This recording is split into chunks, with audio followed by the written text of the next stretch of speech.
Hello everyone, it is July 31st, 2017, and I recently took a look at my previous video. So I thought I'd revisit some of the side effects of the DBS. Uh, Now, let me state this. The trade-off, it may sound like I'm bitching, and perhaps to a certain extent I am, but the trade-off of not shaking is worth it. It is worth it. Being able to cook for myself, being able to hold a can relatively still, being able to write my name, it's worth it. But um, the side effects have been exacerbating underlying issues that haven't been treated. So I'm hoping to, tomorrow I have an appointment with my primary care provider, and then the 4th I have an appointment with my neurologist. So I'm hoping to see if I can't get them talking to each other, or at least focus in a little more on these underlying issues. Um, I've long had back issues.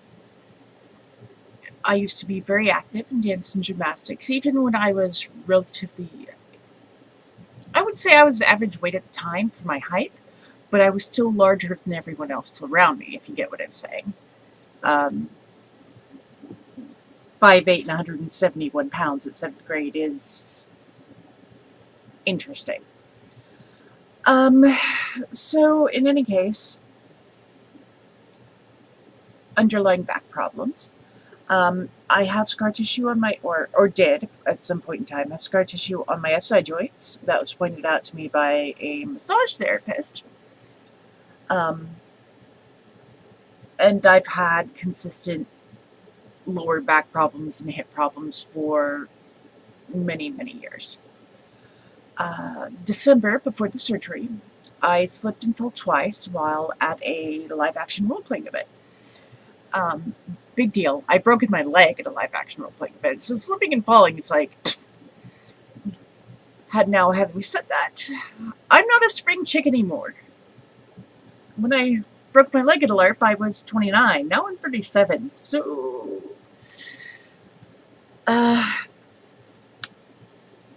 Slipping and falling on a hill, slipping and falling on a deck. I didn't think anything about it. I was sore, but I gave myself torticollis, whiplash. I don't know.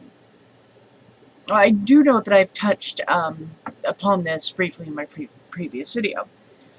Well, it pinched my ulnar nerve and my median nerve. So I've been having problems with numbness since December, and problems with tension and pain in my shoulder area and neck. It got better, and then I had the surgery. And then there was the DBS activation. So, while the DBS itself is not... I don't know how to explain it. When the DBS is turned on, my muscles can't release tension. I just turned my DBS on back this morning after 48 hours of, or 48 to 72 hours of it being off, to recover from pain of the fact that my body can't release tension. The current of the DBS, you'll notice that I'm stuttering or slurring a bit. That is also a side effect of the DBS. But that passes after a few days of it being back on if you haven't had it on for 2 or 3 days. So, the numbness. Yes, they could dial it down a notch. They could dial the current down a notch, but then it wouldn't be as effective. So you get into this balance of,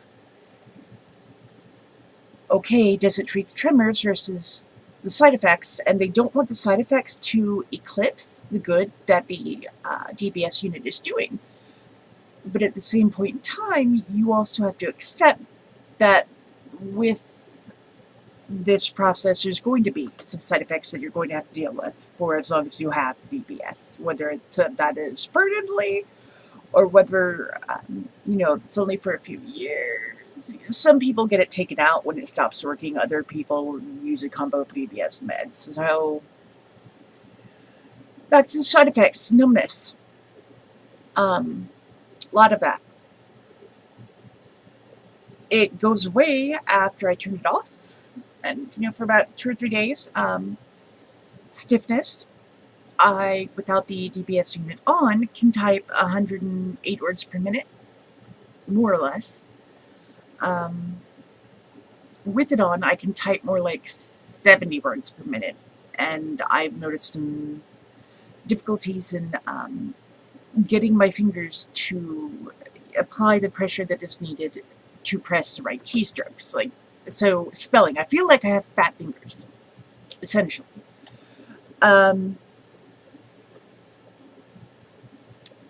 As I mentioned, I've had shoulder and neck pain that is largely gone away except for the DBS unit, because what it does is it makes my body unable to release tension, and of course, being disabled and spending a lot of time at the computer or doing things around the house, which still involve being over dishes or doing something, you generate tension, but my body's not able to release it. So prior to a few days ago, when I turned the DBS off, I was waking up in the middle of the night. As best as I can describe it, it felt like a rubber band was trying to saw into the muscles behind my shoulder or underneath my shoulder blade. That's the best way I know how to describe it. Yes, a rubber band trying to saw its way into my muscles. Now, it's a blessing in disguise because it distracts me from how much pain my lower back is in. So right now, I don't notice any of the lower back pain because all I notice is tension here and the issues with my arm. In addition to the hands and the numbness, I've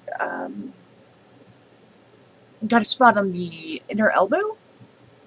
I can't lift heavy objects, or else my arm gives out because it hurts. Which, it goes away when the DBS is off. When it's on, it comes back. But this is something that existed as an issue before I had the surgery. All of this stuff is. So let me say that there. All of the stuff I experienced in some way, shape, or form before the DBS surgery in terms of numbness, back, shoulder, neck problems, elbow, you have it. Just that the DBS exacerbates these issues, so I'm hoping to get these underlying issues looked at. Now, as I was mentioning, having my attention drawn to the muscular tension in my shoulders, neck, and the issues with my right arm, which is my dominant hand and dominant arm, is that it's a double-edged sword in that it distracts me from how much pain my lower back is in on a regular basis. So that's both a good thing and a bad thing. Because in December, when I had injured myself due to those falls and ended up going into the ER, according to the radiologist who looked at, and the person I also spoke with at the ER, my first two vertebrae were flattening, thinning, disintegrating. So I need to see if that's continuing, if that's due to, osteoarthritis or just something else, if that was a thing or if it wasn't. So when I turn the dbs unit off and this tension fades, all of a sudden I become aware of the pain in my lower back. As in, it reasserts itself. So it makes it difficult to walk or bend over. Use your knees. Well, I've got news for you. People with essential tremors have to alternate their balance, have to alternate the positions that they choose. When I bend with my knees, when I squat to raise and lift, like you're supposed to, I lose my balance, even with the DBS unit on. I try not to. You would think, many, many, many years in dance would help offset that. But no. So when I squat or bend like that, the likelihood of me losing my balance or falling over is kind of exponentially increased. So tomorrow I'm hoping to meet with, well, not hoping to, I have an appointment with my primary care provider at the clinic here in Olympia, so that makes me really excited. Hopefully we can discuss a maybe coordinated effort with my neurologist, or at least a referral to a spinal specialist or a person who deals with back and that type of a sort of thing. She may deem it not necessary, and I trust my primary care provider. I don't like some of the other people who work there, but that's not their fault. Patients have doctors that they click with and doctors they don't, and it's all a matter about who you feel comfortable with and communication, open and clear communication. And I found that with anyone but my primary care provider, I get nervous, I get tongue-tied, and I get easily intimidated with regards to at the clinic. So hopefully I can doctor her, and then on the 4th I'm supposed to have another adjustment with my neurologist. So I'll raise these issues then too. And I'll also raise wanting to do the other half. So as I've mentioned earlier videos, I only had the one half done. So they put the electrodes in this half to cover my right hand. So there's still this side done. And why is having both sides important? Everyday tasks. Especially when my right arm is having the issues that it's having, and it's difficult to hold something in one hand because it might be too heavy to. So if I want to hold it in both hands, I bring the trimmer, the shaky hand, into the mix, as it were.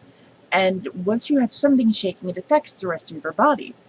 So tasks that require both hands are still a pain in the ass and not doable. Like if I was to carry a pot of hot water, I wouldn't be able to use both hands. I would use my right hand and then try and steady it if it wasn't too heavy. But for a larger pan, that's not an option. For carrying things, it's not an option. There are a lot of day-to-day tasks. And I think people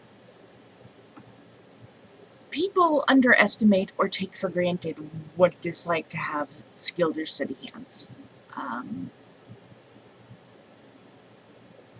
I have friends who are very gifted in crafting and sewing and drawing and art and things that I've just never had the skill or the talent for. And a part of that is because of the tremors preventing me from even trying, because my confidence is very low, and I'm one of those people that, well, if I can't do it well, then I don't want to bother at all.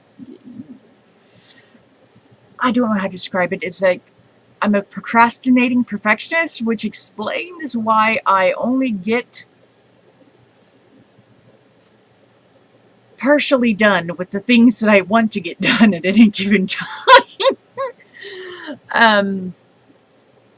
Notice the bag full of clothes in the back and the sheets off the bed. I'm in the process of doing many things around the house, but it's just that's side effects. I turned, as I've mentioned several times already in this video, I turned DBS back on this morning. I've mentioned how it's clunky for me to use this hand. Well, it's also a little difficult in terms of talking. When I turn the DBS unit on, it makes me curl up a bit um, into almost a fetal position from the waist up. And that's only till the initial strength of the current wears off, 5-10 minutes. Um, but it slurs my speech at first. And again, I just turned this on 2 hours ago, so I'm still feeling effects. By tomorrow. Some of it, like the tongue issue and the slurring of speech, will be gone. But that's really all I had to say. I wanted to go into better detail in terms of some of the side effects. I was curious as to whether or not other people who've had the DBS have faced similar issues, or what your side effects may be. Whether you have Parkinson's or essential tremors or something else warranting the deep brain stimulation unit, I'm curious. So please share your stories. I'd really appreciate it. That's about all I have here. I will have an update for y'all after my adjustment on the 4th. Bye.